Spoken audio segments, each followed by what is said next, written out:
Life is a journey, not a destination. Welcome to Broken to be Blessed Network, where strong, bold, powerful men will share their journey of inspiration and motivation. Life is meant to be lived, but it depends on one's own experiences that will shape their own path. For this reason, they will leave with you their own strategies used to overcome life's challenges. I'm your host, Samantha McNeil.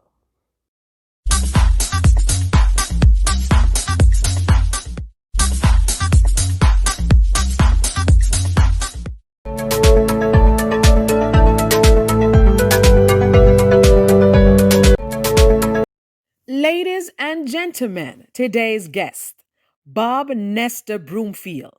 He was born in the parish of Manchester, Jamaica, then migrated to Montego Bay. He attended Herbert Marshall Technical High School, then the University College of the Caribbean, UCC, where he gained an associate in business administration. Bob accepted Christ as his Savior in 1997. He's currently married to his wife, Natoya Broomfield, and they both have two beautiful daughters, Trisselle and Gabrielle. He migrated to Canada in 2018. He has been recently promoted to a minister in his local church and is about to graduate from City Bible College with an associate in biblical studies. Ladies and gentlemen, help me welcome today's guest, Bob Nestor Broomfield. Hello again, everyone. Thanks for tuning in to Broken to be Blessed Network. We're at season 3 and we are excited for what is happening in this new season. In this season, men will be sharing their journey. I have with me a quote which says, "The secret of change is to focus all your energy not on fighting the old, but on building the new." It is really and indeed a new season. Today, I have with me a wonderful guest. Hello, Bob. How are you doing today? Hello, I'm doing well. I'm good. Awesome. How was your day? A little bit tiresome. Started very early. Okay. Awesome. So we're happy to have Bob Broomfield with us, sharing his journey with us in this season. And before we get into the journey, we want to get to know a little about him and to smile and to bust some laugh and all of those things. So, Bob, what is your favorite food? Uh, Favorite food? I love seafood. I love seafood. I love to cook as well. So my favorite food would have been, I would say, uh, apart from steamed fish, but I love ackee and saltfish as well. Awesome, awesome. All right, he's an Aki and Saltfish man and a seafood man. All right, I was still getting to know him a little bit more. What do you do for fun? What do you like to do? I love being with my family. I love spending some time with my girls. I do try my very best to spend a lot of time with them, but I would say, apart from just spending my time with my family and having fun, I love to plant flowers. I love to take pictures of my family and planting flowers, take picture a lot of flowers. And where we are now, there's so much, the varieties, so much. So it is a whole lot. But I love adventure, I love outdoors, nature in itself. Okay, awesome. Have moved to Montego Bay, and how long you spent in Manchester? Okay, well, I've been in Manchester from I was born, of course, until about 9. I think I was about 9 or 10.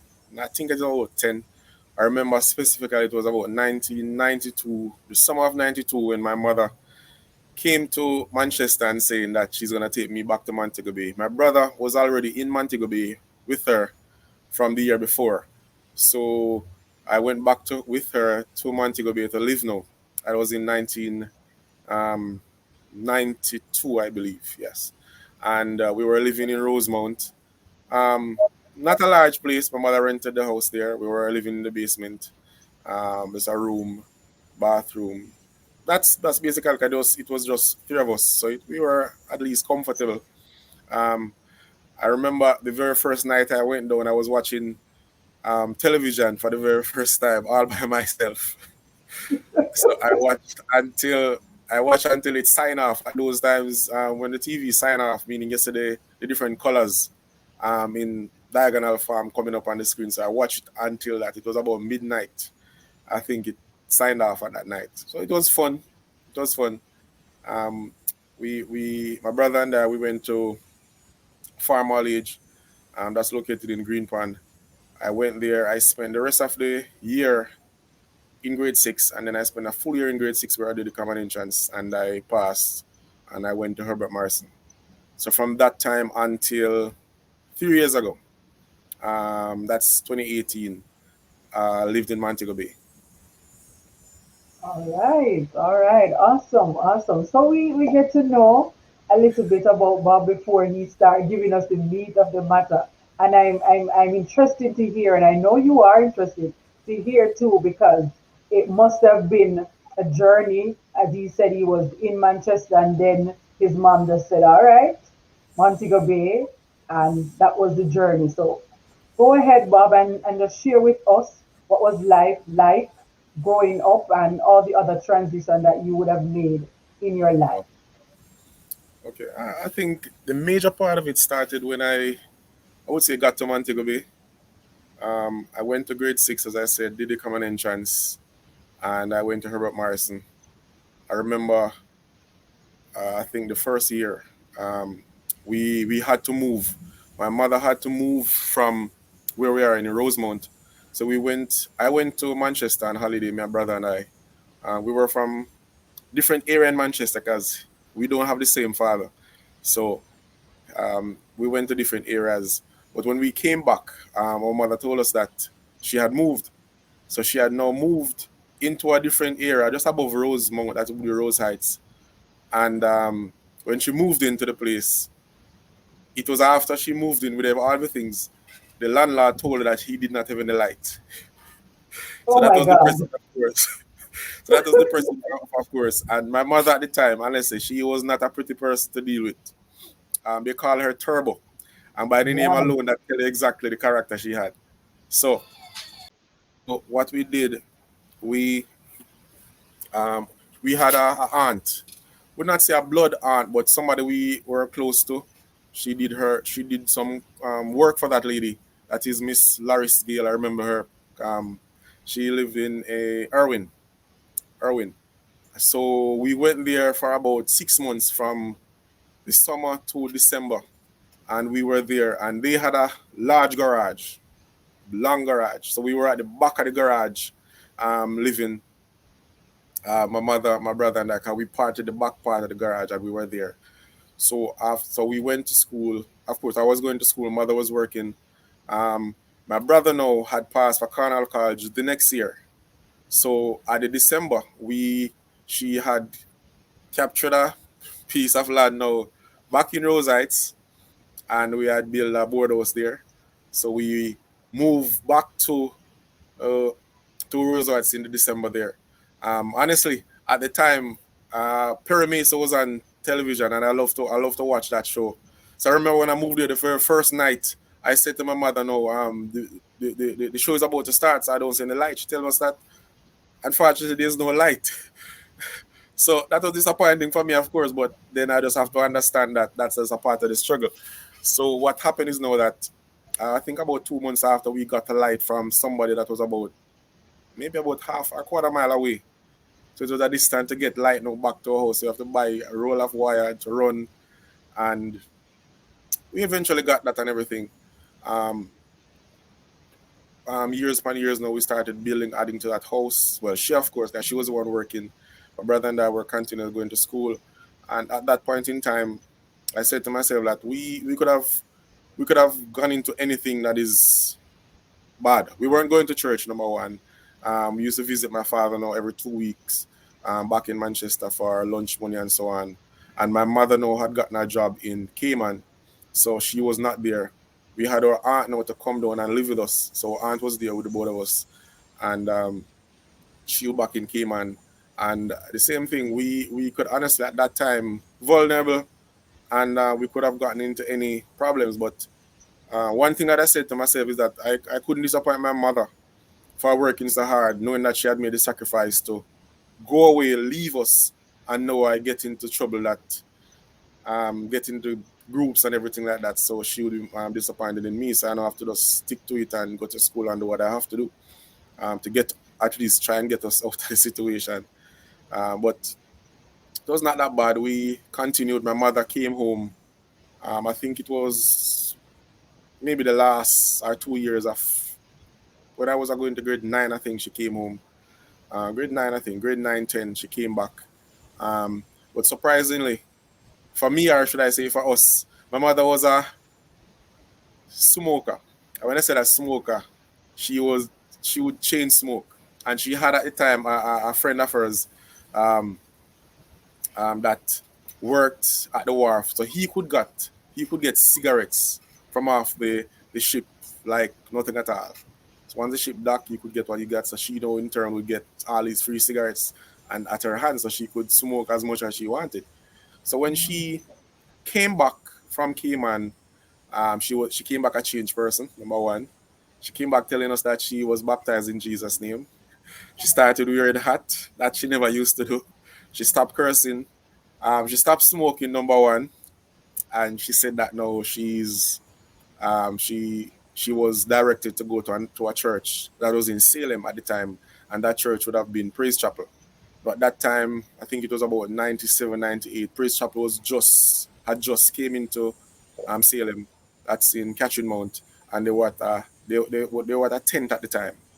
So I think at the time they were at a tent. So I went to the street service every now and then. Not street that to the service. I think Sunday or Saturday or Sunday or Sunday night when I can, I should say. And it was something new for me, something that I didn't fully understand, but it was new. I knew that I was not a bad person. I would say not a bad guy committing a lot of wrong. So I had not much to fear, knowing that I wasn't a Christian anyway. But I just continued going until the church, the building itself, just below where the tent was. They were opening the building now, so they started going to that.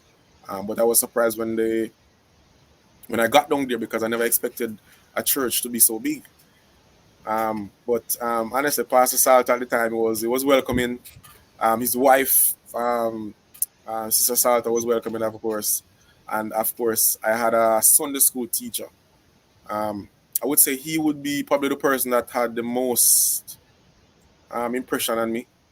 He taught us the word. I was in his class. That's the only class I was in ever in because I think at the time I was 16, 17. So that's the only class I've ever been in at Praise Chapel, apart from Bible study. But he's Pastor Andrew Robinson, I should say. Um, so he was the one who really taught me the word. And after that, now I remembered what really, really changed my life was Bible quiz. 100%, I have to give it to Bible quiz. How I got into Bible quiz, I remember the other young persons around me, they were going into it, and I said I wanted it because I think I wanted to quiz. That's my original focus, was to quiz. And I remember Sister Salt at the time was the coach, and she I think she coached us about 2 times. She came to practice about 2 times. And after that, I think one evening she said that she couldn't come, but we were already there. And I said, I had the manual, and I said to myself, well, I don't think it was that difficult. And I love teaching at the time. Honestly, I really love teaching. And I said, since this is possible, one of my passions, I said, I'm going to try, help coach my team and myself at the time. And honestly, from that day, Sister Salter has never come back to a Bible quiz practice because she knew that I took it up and it was handled well. I think she asked the other team members there how was it, and they said it was wonderful. I did a good job. So it was left in my key, from that moment forward. And Pastor Salt at the time, he sanctioned it, and I was the quiz coach. Apart from that, we have been to At the time, it was Western District, I believe. So we did what we, you know, did the practicing. We went to the different finals, and then we moved on. I don't think we have ever been to the national at that time, but I remember one night. It was a mission Sunday night. Sister Salter said, "Is there anybody here who want to do something for God? Who want to do something more?" I think she said, for God. And I was sitting in my seat. I see a person standing up around me, and I'm not the one who's going to follow the crowd. I'm not that type of person. If I'm not in it, I'm not in it. And I remember I was thinking, and I said, I'm young, I'm doing this, but I know there must be much more for me to do for God apart from just being here and doing Bible quiz. And I stood up, and I remember that I went up, and she prayed for us and all of that. And then I think about a couple months or maybe a year after, that's now my teacher, that's Pastor Robinson. He said that he got a permission now to go to Portobello to do a extension Sunday school. And honestly, I jumped at it. I really jumped at it because I said I stand up. I want to go out there to experience the whole evangelism. So I jumped at it and I went full force.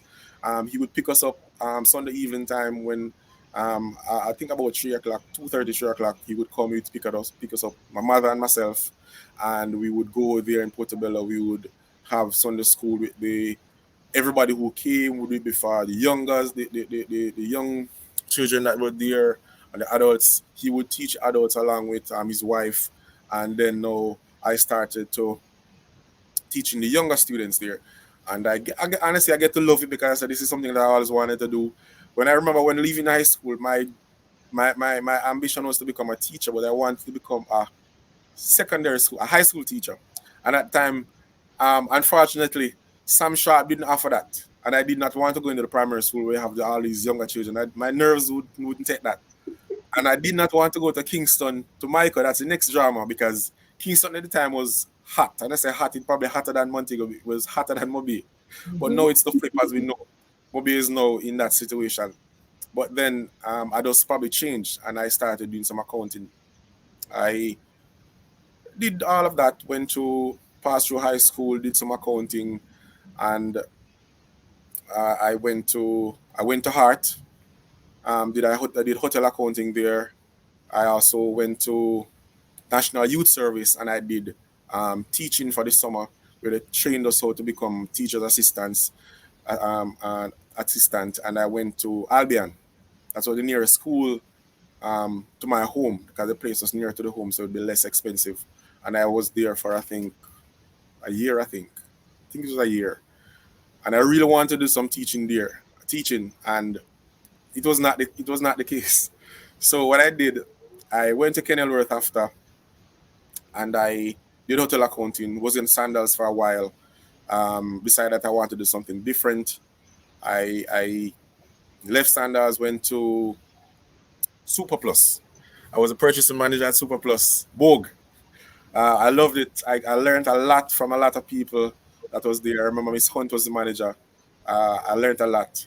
And then now, while I was there, Super Plus went into bankruptcy. So I now have to transition. High-low takeover. And I was there at High-low for about a month. Until my mother now was at Sanders Montego Bay, got me that job too. They were hiring somebody. They were hiring for a stewarding manager. And I applied back there and I got through with the job. And honestly, it was fun. First time in being a junior management in a hotel. I'm learning a lot of stuff. And then I remember I said I wanted to open a business. And that was in, I think, 2014, May 2014. I spoke to my wife. Well, I didn't even mention that I got married. I got married Yes, back what do in you 20. hear? Well, What are all the I church got married back in activities and all of those things? 2024. Yeah. All right. Uh, Before I went to Kenilworth, when I left high school, I got to backtrack a little bit. When I left high school, I went to work with Sister Salter because she had a a clothes store at the time, back down at I think it was North Street or North Lane. I remember, and she was there. So I went there, worked for a while. I started even cooking in her shop for a while, trying to extend my, I would say, my field of knowledge of what exactly I wanted to do. She allowed me to do that, and I met a young lady from King's Chapel. Her name was Natalia Campbell. She came down there every now and then with Diane Salter, her, cause all of them were from King's Chapel, so they know they were friends. So they came down there. Um, she seems to like me at the time. She seemed to like me. So I'm not a talker. I'm not a talker, and I think the world, everybody who knows me know that. So, but I think because of her, I would say, her character, she allowed me to get out of my shell a little bit, and that is something I enjoyed, something that I wanted to do all along. But I know that if it was up to me, that would never happen. So we started Never talking. happened. Um, Nothing too serious because, as I said, I was totally into this new evangelism at PWC because that's where I was going at the time.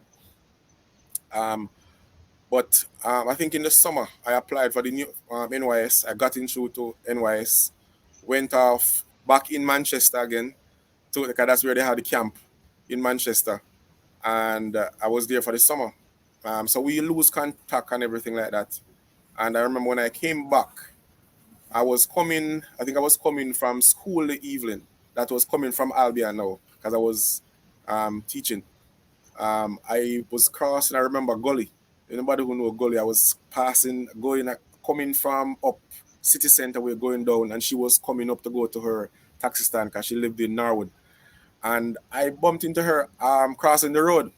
And we stopped, we talked for a while, we exchanged numbers again, and the conversation continued.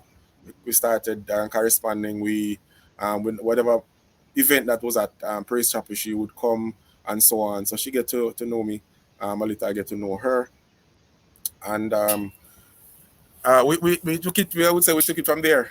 At the time, my mother was not. My mother at the time was still in Cayman, so that's the whole thing. She didn't. So my mother didn't knew her none at all. It's open that my mother came back and she was working along with Sister Salter, and Natalia and my mother had a dispute. So she didn't know none of that, none of that, none of that. My mother made a comment about these young girls wanting her son, and she was the one who took it up. And they had a little, they had a little dispute. It was nothing loud, but it was something. So the thing is now, when my mother found out that she was the same person, then the whole thing changed. She didn't say no or anything like that. She didn't say no, but it was I would say a little strange knowing that you have an argument with the person who you're talking to now. Yes, So, yes. but over time they got over that, and they got over that. Um, so back to I would say now, in 2004, I got married. One thing that I always said that is I see a lot of marriage happen where the marriage took place now and maybe 6 months down the line or less, the wife got pregnant. And I said, no, that I wouldn't want that. I would not want that. I would like to at least enjoy my marriage for a while. So we waited for 2 years. And after the 2 years now, we tried. We said, all right, fine, I think it's time now. So we tried getting a baby. But the thing is, though, I prayed and I said, Lord, I do not want to have a son. That was a prayer I prayed. That was a prayer I prayed. And I never, um, I was very serious about it. And my main reason for that is I love my father. I know he loved me. But my father, I don't think I remember, even though I don't remember my father ever telling me that he loved me. I know he did, but I thought, to what I've seen, he has shown my sister, because I have two sisters. One is passed now, but he has shown my sister I think more affection than how you have shown me. And of course, a man is not going to show a man affection as in Jamaica, of course. We're going to tell him to tough up on all these things. But I Yes. think I wanted him to at least, probably we go out, probably play some football and like something that a father and a son would do, and that never happened. So I said, Lord, I wanted not to have a son, and the Lord blessed me with a daughter, which I'm very, very proud of. Um, and that was the case. But before that, we tried, and it seemed as if nothing was working. It seemed as if something was wrong because my wife was not getting pregnant, and I said, Lord, what is slow? Mm-hmm. So what we did now, we went um, to about 2 or 3 different doctors, and they're giving us some advice. We went to Dr. Brown, and I'm sure the whole Montego Bay, probably Jamaica, know Dr. Brown by now. And he gave us Yes. some advice, which we took, and it was still not working. And I said, Lord, I don't intend to have a football field. I mean, a football team or a netball team, but at least I need a daughter. That was my prayer. That was our prayer. And I remember we were going at uh, PWC, Pentecostal Worship Center. That's back in Portobello. And we had a prayer meeting one Tuesday. I think it was a week of prayer and fasting. I think it was a week of prayer and fasting. But I remember specifically that it was that Tuesday night. We went, and Brother Mac, and I'm not sure if it was Brother Macintosh or McIntyre, but I know we call him Brother Mac. And he prayed. And while he was praying, he called us out.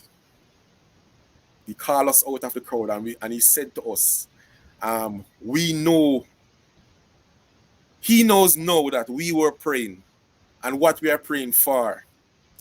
And he said to us, God had answered our prayers. And he said to us, no, I'm not going to talk and tell the whole congregation what, but you know and I know. And my wife and I, we looked at each other and our eyes make four, and we said, all right, since we never tell nobody, so I guess God tell him.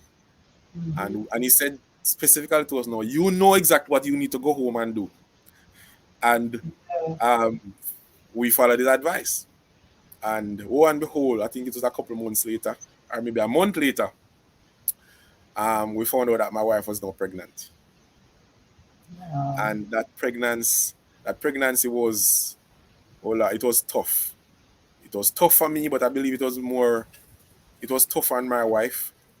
Um, as she's a nurse, and she worked at the hospital, Canberra Regional, and she would be in the hospital maybe 3 weeks, um, because of her sickness, because of the sickness of the baby. And then as she came out, maybe and stayed 2 weeks, she would be back in the hospital.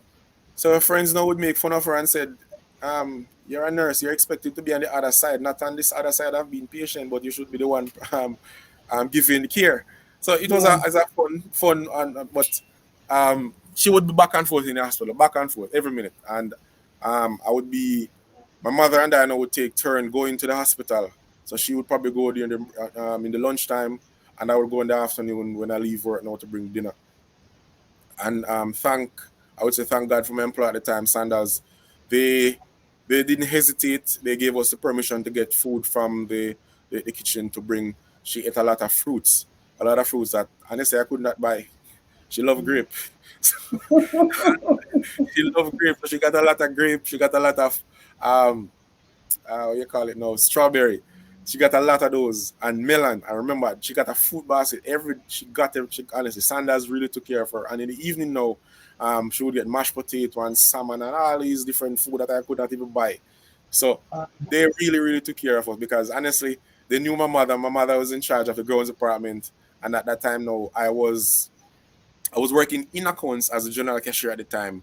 So we got a little leeway at the time. So a lot of people know us because of that. Because whenever time you need money to borrow from to buy anything now, you would have to come to me in accounts and I have to be the one dispensing it. So that was a little leeway for me at the time. So we had our daughter, of course. And I would say a couple years after, about 6 years after now, we realized that our daughter she was fond of her cousin. Um, and I talked with my wife again, and I said I think that we should get Trisel company, because since that's the case, she needs a company. And at the time, no, my brother had 2 children, so they were compatible, meaning they were playing with each other. Um, and my daughter would be left all alone sometimes. So I said, all right, fine, this is it. And she said that she wanted a sister. She didn't want a daughter. She wrote on her door, girls only. We painted her room in pink and all that, and she said girls only. I said, all right, fine, no problem. And I said, Lord, my daughter said girls only, and I know I don't want any boys. So you'll have to help me out again. And of course, the Lord helped me out again, and He gave another beautiful daughter. So that was another hurdle that we have go over. And honestly, the important thing is that the Bible said that if we confess to our God, if we talk to God, He will hear us. And I really believe that God heard my wife, and He heard our prayers. Honestly, He heard our prayers, and He give us exactly what we asked for. We wanted girls, and we got the girls. And this girl, the thing is now, this pregnancy was not a pretty one again. My daughter, that's Gabriel, because of the pregnancy, my wife had, I think she said it's gestational diabetes. So it was rough. She was not in and out of the hospital at this time, but it was a rough one for her as well, because of the situation that she was in. And we wanted the pregnancy to be good, but of course, there's nothing we could do about that part of it. So, but God was in everything. God was in it, and we prayed, of course. And another hurdle, we were overcomers again. I would say moving on now, as I said back in at Sandals, I said that I wanted to start a business. I wanted to do it, and before I reached 50 years old, and I said I wanted to do it and have enough time. If it failed, I could have time now to recover and bounce back before my daughter got to high school, so at least I could be financially stable to send her to high school and not be out there not doing much to assist. And I left Sandals back in 2014. What we started to do, look, and we had a plan to start a restaurant. We had started a catering business, and we did weddings. So it was I think it was Bramo's Catering and Wedding. And we did a lot of weddings. We did a lot of catering as well. We did photographs as well. I started even doing videos as well. And I said, it was too much for us now, because we were thinking that we could have done it all. And it so happened that we knew that something went, and we said that this is not going to work. So the video, I did the videoing along with my wife, but then the editing part of the video, no, I couldn't do that part of it. So all of that would be left upon my wife, and she said this was very taxing for her. The fact that she have to go to work and all that, and you have to get back the video to our clients now at a specific time. So that was very taxing. So we left that out again. And we started concentrating on just the catering, the decoration of the wedding, and all of that. So we did that. And the restaurant, it started off well, and eventually it took a nosedive. And we talked about it. We said, yeah, we're going to continue with this, doing some advertising, but I have to get back to work. And I get back to work. I took a job in HRS. That means I would have to be away from my family now for the entire week. I would come down every weekend to, show that I was still there, being a father and all of that, but it was not working out. I would be there, and I came down. I remember I do a surprise visit, and I came down one Friday evening. Thursday evening, I came down on Thursday evening, and I saw exactly what my wife was going through the Friday morning. And I said, I didn't say anything to her. And I just watched, and I said, you know what? I have to give this thing up. And I went back, and I resigned, and I came back down the weekend. And, of course, I have to look something. Knowing that I'm not a person who gave up easily, determined as ever. My mother had a car. Another driver was driving it, and he was, I would say, destroying the car. So my mother said, all right, I'm going to take the car from him. It had red plate and everything and all of that. But I was the one now who was the driver. No, I don't have a PPP and my license, so I couldn't drive. I shouldn't be driving a red plate car to do taxi work. And I said, you know what, this is what I have, this is what I have to do. So I just go into it and I started running taxi. Now, the funny thing about it is that I'm not somebody who will talk aloud. So now when I'm down in Montego Bay in the car, another driver, the drivers would look at me. The one who would know me would say that, listen, brother, this man can't be a taxi man, him not talk. So they used to make fun of me that I don't come out of the car and I talk all this crisp and neat and all of that. So I tried it, but because I wanted something to do, I could sit down and not being a man and not provide. So I wanted something to do. So I did it for a while. But I remember I was going down one morning and the transport and police was on the road. And I see the drivers, them turning back. And I said, you know what? Me not turn back and me have red plate. And they're not going to stop me. I thought that was the case. No. When I remember I reached down to Montego Bay High School. I was coming down and they stopped me. And they said to me that, where is my license? And I gave them my license and they said that this man don't have PPP. They took it and everything and they gave it back to me. And they gave me a ticket to go to court. And honestly, I think God was on my side that morning because for whatever reason, they didn't, maybe they did, maybe they didn't. But he gave me a ticket for $500 and the $500 he gave me the ticket for was for me not wearing a shirt, a taxi, because you know the taxi drivers have a shirt. So I did not have a shirt. And so the first thing I did, I dropped the people downtown. I found out where they had to get the shirt and I get the shirt. And they would tell me, no, I talked to some guys who were on tax and I said what I should bring.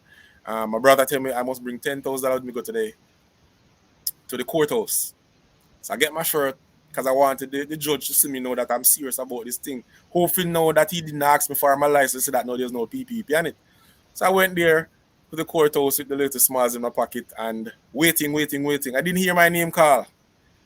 So I went downstairs now to talk to the clerk of the court and said I came for a court hearing at such and such a time. I did not hear my name. And he said to me, since I don't hear your name, go to your yard. So they said that, go home. And I said, Lord, thank you. Wow. And honestly, from that day, honestly, from that day, I still did it. I still run the taxi. And I said, I still did it because anytime I didn't find another job, I still run the taxi. But I make sure that I have on my shirt. I even buy a bigger shirt and cut off that tag, that logo of that shirt, and I sew it onto the next blue shirt. And so they can't tell me now if they see me that I'm not a taxi operator. Hoping now that they wouldn't ask me for my license. And they didn't, never. But I still applied for work. And I applied and I got through. I remember I was working at Palladium. I did it for about 6 months. It was very far, so I said, you know what, after my time, that's it. Continued again, doing a little stuff. I love gardening, so I got a weed whacker. My mother had a weed whacker at home, so you know, I look around the place, whoever needed work to be done, I get it done. I applied again. I got through at Secrets. I was there. I thought I was gonna go there for chief steward again, being that I was already chief steward at Sanders. So that wasn't the case. I got the work as an assistant chief steward. Now my main job would to be there in the night, graveyard shift. So of course, no problem for me. I went there, did the job, did what I did. But honestly, for some strange reason, the manager and I didn't see eye to eye. He was one person who would come in. He would probably preach up a sermon at night. He would come on my shift, tell us all of his past experience. Of course, I didn't take anything from him because I have mine as well. But each time you come, you're saying the same thing to us as if we are not doing the work. And he honestly, he would talk down to me. And I'm saying, I'm not gonna take this. So I remember one day I just said, you know what? I'm just gonna leave. and I just put in I send in I continued with the work. I applied. Remember one day, I went into a taxi, and this is how God works. I went into a taxi, and I looked on the floor, and the floor had an advertisement in the mirror. It says they wanted managers and supervisors for Cool Oasis gas station. Now, I never worked in a gas station before. I have little experience with it because I've done receiving, not the gas, but I did receiving at Sanders, but I was working in the cost control department there. So every now and then you would have some experience where you have to follow the other person to go there just to learn a little bit, because you have to be an all-rounder. So I learned a little bit about T-barring the gas, make sure that the gas is at that quantity. So I applied and I got through to do an interview. And I said, I know what, Lord, me I go full 100, full force. So I sent in, I went the night to work, write my resignation letter. I wrote 2. When the manager came in the morning, I handed him in 1. Honestly, he didn't read it. I was hoping that he would read it before I leave, but he didn't read it. He took it. I left. I went and I gave 1 to HR. But before I left, the person who worked with the HR manager gave it to HR, and HR called me and said that she wanted to talk to me. And when I went up there, she said, "What's the problem?" And I said to her, "I don't believe I can work with the manager anymore." And that was it. She'd never said another word to me. And she said, "All right, fine." I signed on the paper and I gave it to her. And that was it for me and Secrets. I went to Cool Oasis. I went to training for, I think it was about a couple of days in Ocherius. They put us up on everything. And I came back. I was placed at Ironshore. Now, here am I, somebody who don't talk loud, have to now go and supervise staff. A lot of them that were older than me. Although I did it at Super Plus and I also did it at Sanders. But this is a different kettle of fish because a lot of the persons here now, they were women. I don't think I had one. I think there was one male on the staff there. But I was working along with another lady that was there. And it was surprising that the lady that was there, I went to school with her. I went to UCC. She was there in my class here. I did an associate degree in business administration there at UCC, and she was there. So when I went there, I said, "All right, finally, as there is somebody that I know, sadly she can teach me the ropes."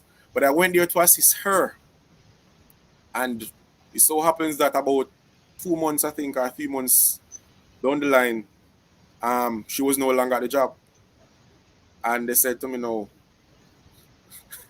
you're the person in charge." So I did all I can do. I learned. I try to learn as much as I can, and I now have to learn at a full speed ahead because I have to ensure now that everything is done to the T as how the company wants it. And as the manager, I have to ensure that I know exactly how to run every station because for me, if I'm leading somebody, I should be able to do your work. Just in case you're not doing it properly, or if you're not here, I should be able to manage your desk if you're not here. Not because I'm the manager, that doesn't mean I can't do your work. And that is why I flexed at the time. That is why I worked where I did. I know how to do everybody work. Mountain come, I did inventory because I learned inventory from Sanders and Super Plus, of course. All the other works, I have to just learn how to do it. Reports, I was running away from writing the reports. And at the time, Miss Dan was my regional manager, and she said to me, "You have to do it." And a couple of occasions, she did it for me. And she said, one day, she said, "I'm not going to do it this time. You have to do it." Because I have to do the report and send it to her so she can vet it and send it to the head office for all of that. And honestly, I did what I have to do there. And that was just life. That was the very first time I believe I worked and gotten nearly $200,000 for my pay at the end of the month. That was the very first time. And that was the time where I think about 2 supervisors left the job. So it was down to about 2 of us as I had about 2 other supervisors along with myself. And that was the very first time I had so much money on my paycheck at the end of the month.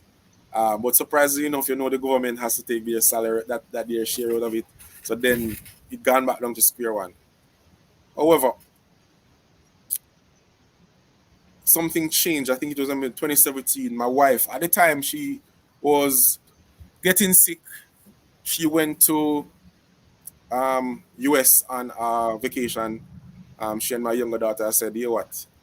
Since I don't have the money to send everybody, you and my younger one go. So you guys go." When she was up there, she got sick. She was in the hospital for a while. And I believe me, she said that the church people, the church folks up there took care of her. Really, really took care of her. So when she came back, she told me everything and all that. They found out that she had a spinal injury, meaning a lump, I think, was growing now on her spine.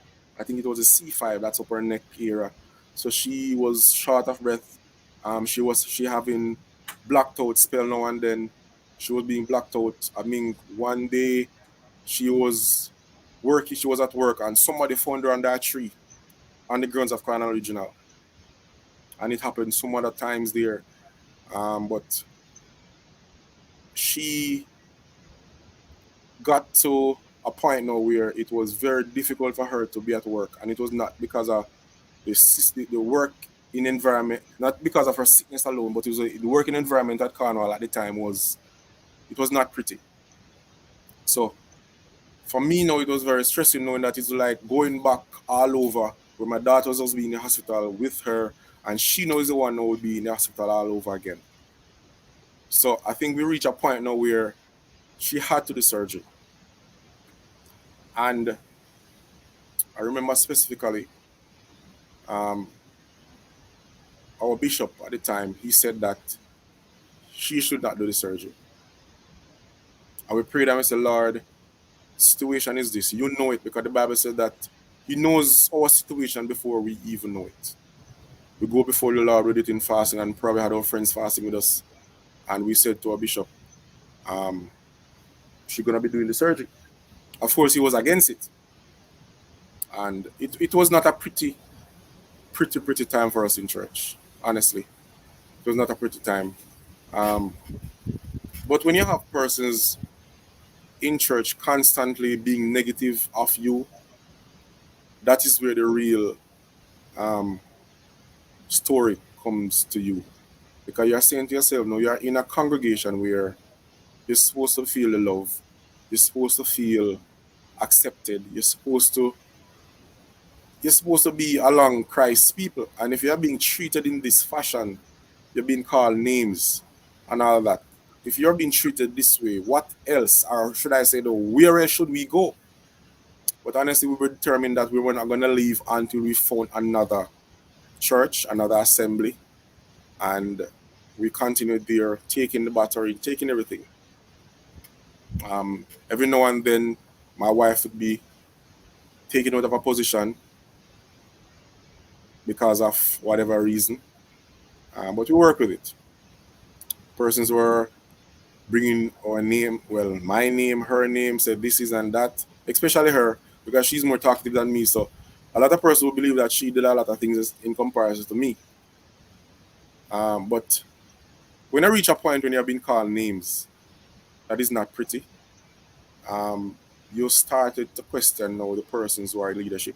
You started now to question if this is where God would really want you to be. It was not a really a good time for us. Honestly, it was not a good time. But my wife, when she went on vacation, she met the pastor of the church that she was going to, and we went on vacation the next year, back in Florida, and we met him again. And he said that we can't be so near to him, and he didn't come down here to meet us. So honestly, he came down to Florida. He said that we have to go to Disney. You can't come to Florida and don't go to Disney. So at the time, his father was working at Disney, had some friends there, and he took us up from the home that we were staying at our friend's house, brought us to Disney. I didn't have any money. He squeezed $200 and put it in my hand and said, "This is yours." And his father allowed us. We got a pass, or should I say 2 passes, where we can go on any ride. and we did what we have to do. We did what we have to do. There we enjoyed ourselves. We came back, and my we were encouraged now to get a Canadian visa, and we just started the progress. We just started the process. I didn't know where I was going, where we would be going, or what would happen next, probably in the next 5 or 10 years. But honestly, I didn't see myself in Canada where we are now. I see myself somewhere warm, not where snow is. And the first time I traveled outside of Jamaica, I would say so. I've been to Caribbean Islands, but the first time I traveled was because my wife encouraged me to get a passport, and we get that passport, and of course, not the passport, the visa, I should say.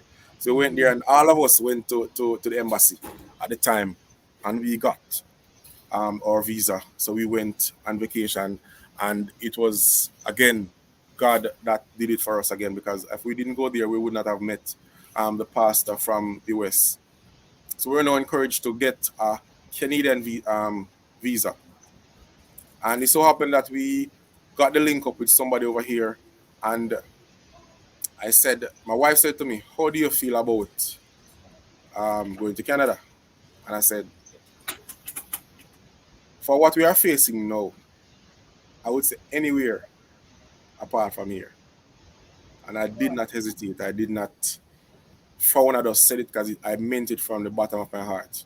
And I got a job here, and we got here. When I got here, because the plan was for me to come work, and then I think about 6 months' time, my wife would come and join me along with, as how it should have been with my two daughters.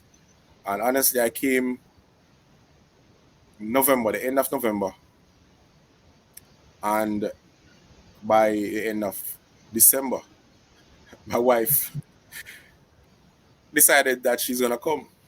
Now she came, and where I was staying, because it was not, I would say, conducive for 4 persons. It was just a one room that I was staying in. But at the time, the person I was staying with did not have a problem with it. So my wife came. My wife said she's gonna sell out everything that she have there, that we have there, and we are going to be moving to Canada. Because honestly, I said to myself, if I'm here, I'm gonna just work and do what I have to do. And she sell out everything. Everything was sold. Left the empty house, and she came the next month. We were there. My daughters got into school, and I would say the rest is history. God has been a blessing. My wife has been a tower of strength. My have been very supportive, honestly, and I must say this. From I decided back, I was at Sanders in 2014, and I told my wife that I was going to be leaving the work because I wanted to expand on the business that we had. I wanted to ensure that I got full force with it, and I honestly couldn't do it while I was working full time at Sanders. So I said I'm going to do it full time, and she said, "No problem, do what you have to do, and she will just continue to assist." And she did that wholeheartedly, full circle. And honestly, I really appreciate and love her for just showing me all the support. Um, Despite, cause honestly, as I said, persons around, they would give you negative, show you negativity, and you would not expect from those persons. But Yeah. honestly, in my little corner, I just believe that if my wife was with me, I don't really care what nobody else was saying, because Okay. my intention was to ensure that my wife is happy. And honestly, I believe if my wife is happy, then I would be happy, Yes. and my Yes. family would be happy. That was it. Yes. So she got rid of all of our catering equipment that we have back home. Everything was sold out. All of the everything for the wedding business was sold out. Everything. Um, we had a car there that was working for a while. Um, we eventually, she eventually have to sell it at cut price. So we tried. She tried garnering all the funds that she could to ensure that she had the ticket money to come to Canada where I was at the time. And I must say this: when if God is going to, if you're gonna decide to follow Christ and do it probably a 50-50, I believe a blessing is going to come 50-50. If you're going to not put your all in it, then you know it's going to be holding you. Something is going to be holding you back. And I did that full 100. My wife supported me full 100. So we came here knowing that we had not much to go back home to. So we have to make it here. That's the point blank. It's like you're leaving something knowing that if you go back, that is it. And I'm sure if we have gone back, when we've gone down on our luck here or what are gone down, I know exactly what to be facing us if we have went back. But it didn't happen. Everything, honestly, God has brought people in our lives that has blessed us immensely. Immensely. And I said immensely.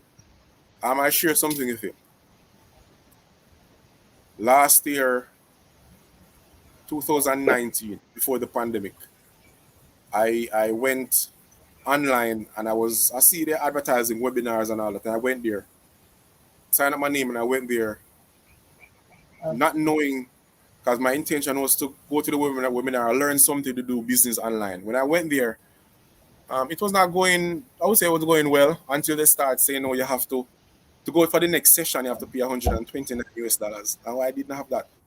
So I said, all right, this is where my book stopped. I look around the back and I saw a gentleman. He was Indian and he was dressed in full black. And I was at the back and he came beside me and said that if I'm here for the webinar as well. And I said, yes. And he said that he's here as well, not for him, but he was here for his nephew who was interested in it. So he was here just to learn about the business so he can bring back information. And before he left, he gave his number and said, if you need anything, like work or anything, just give me a call. I was hesitant because I said, this is a new country for me. This is somebody that is not in my race. I don't know nothing about this man, but he just gave me his number and said, all right, if there's anything, just call me. And I remember I waited. I tell my wife about the situation. I met somebody, and he offered to assist me in whatever the case may be. And I gave him a call about maybe about 6 months after, or 3 to 4 months after. And I said that if you still need somebody to do any farm work, and he said yes. He had a farm, and I met him at a plaza, and he took me to the farm and showed me what he had in mind, because it was winter at the time. So he showed me what he had in mind. So when it is now spring, what he wanted to do. It was not no major work, but what he said, he had the farm there and he didn't. He loved planting vegetables and all that. So what he said is that I'm just going to help him to plant the vegetables, and when we reap it, it's going to be shared between me and him. That's what he said. And that was the intention. So I went there not for the money, but because I love farming and what I wanted to do was that. And believe me, my wife, we went there a couple of times. His daughter had parties there, birthday parties. So we went there, just because I realized that he was in real estate. So he built houses and all that. That is a big, big business over here. And we went there. But soon after, as you know, the pandemic hits. And here, when it hits, I think, I'm not sure how, I see what exactly happened in Jamaica now, but here, when every place is locked down, it is locked down. It's not like you have a choice, like you can go there and all that. You can't, because if you go there and the police stop, you don't have a valid pass, meaning you get something from your work that you should be on the road, you're going to get a ticket to go to court, to pay. And that is what is happening. So all the businesses were locked down apart from some essential services. Let me say locked down, everything was locked down. And honestly, he assisted us. Our friends assisted us. God, believe me, we got assistance from people that, oh Lord, some people we did not even know. Because the church where we are going now, being the person I am somebody who's got there. I'm into this. I'm into church. I'm into ensuring that the work of God is done. And from the very day that I land here, That's what I've been doing. So persons now in the church, members there realize that exactly how we are. So we get assistance financially. Sometimes persons will just call us and say if we need this, they would deliver it to us. And it's because I wasn't driving at the time. Everything, honestly, it was it's like God just direct persons to ensure that we were taken care of at all points in time. My wife, last year now, we decided that guess what? Um, we are going to start a business. Same business like we did back in Jamaica with the catering. And honestly, we got one wedding, and my wife said we're gonna go full 100 with that wedding. We're not even gonna charge the amount of money that we should have, are we supposed to be charged, because we want to ensure that we did everything over the board. But of course, pandemic hits, and everything did not. We couldn't do the wedding again because you can't gather. At the time, I think they have about you were able to do up to 10 or 15 people at a wedding, and that was out at the range for us. So the person we were going to do the wedding for, they said, "Yeah, what? We know we are sorry for the situation, but as it is, that's not going to happen." So they did a private ceremony. And we were okay with it because we are still friends and we talk to the persons every now and then. But we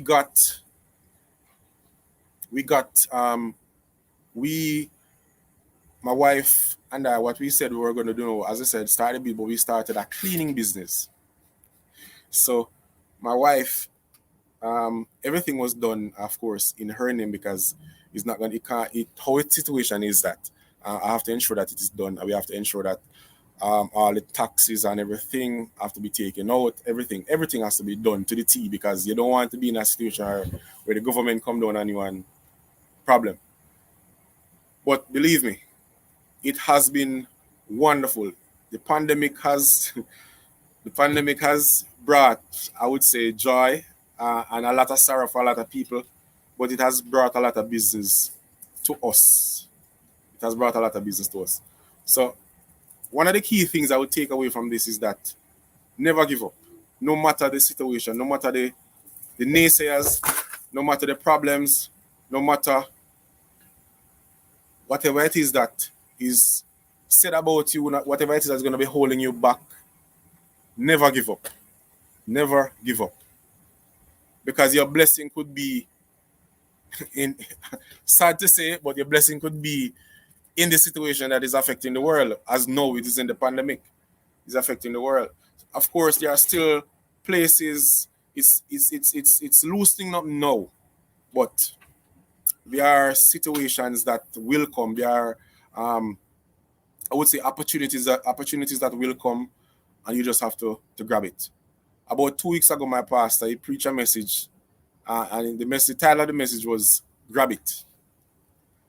That's what the title, "Grab It." And one of the key things he said in is that a lot of things will come your way. Some possibly you're gonna let it pass, but there are some things, there are some opportunities that are gonna come your way, and all you have to do is to grab it, hold on to it, and ensure that you hold on to it good because you don't know what exactly is going to come out of it. And his message at the day that Sunday was to grab it. And I looked at my wife again. I know our eyes made four, and she knew exactly. It's like we were telepathic because she knew exactly what I was thinking, and I know exactly what she was thinking. And honestly, we grabbed that situation. But my wife, when she came out of the airplane, she said that she did something that was probably not a lot of people will do. But she said when she came out of the airplane, she knelt down and she kissed the earth and said, "Canada will work for us. Wow. Canada will work for us." Before I left Jamaica, my mother put a jacket over me and said that she's anointing me and she's sending me off, and and I will be blessed. She said I should not forget about fasting and I should not forget about prayer, praying. And I could never disappoint my mother and I could never disappoint my God. And honestly, we are here, we are blessed. I just believe that God has been taking care of us from day in, day out. It is honestly, it has been amazing. The journey has been amazing, and it is not done yet. There's a No, lot it's more to not come. done yet. Not It done has at not, it all. is not done yet. But Not done. God has been doing some marvelous things in our lives, and we just have to be thankful, be gracious enough, and give God thanks. The journey for us has been, I would say, a turbulent one in some areas, but God has shown up for us many times, many times. He has shown up for us, and I just give Him thanks. And I just want to encourage somebody just to trust God. If you are at any point in your life that you feel as if God is not there, I would tell you to check yourself and check the circle that you're in, check what you're doing that probably is not pleasing to God, or what you're doing or what you used to do that was pleasing to God that you're not doing anymore. And you can make a U-turn, and um, God is going to hear your prayer again. And He will turn your life around. He'll bless you again. He'll enlarge your territories again. It has been Awesome. amazing. Awesome. Awesome. Awesome. I tell you. A beautiful journey indeed. And as Bob said, it's not over. He hasn't seen his best days yet. And even in his bio here, he said that he's currently doing another degree in theology. And he mentioned how much he loved the work of God, how much he loved ministry.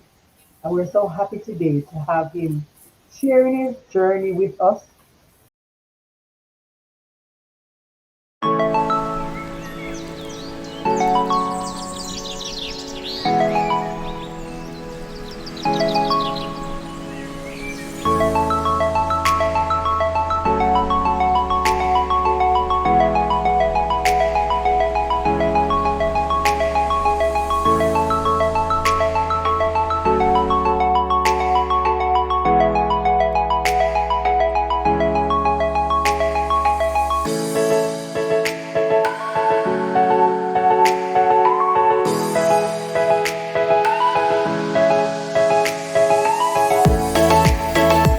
His family, he and his wife also, they are very passionate about helping other married people, married couple to explore and experience the joy of marriage as they themselves have been through some real hard situation.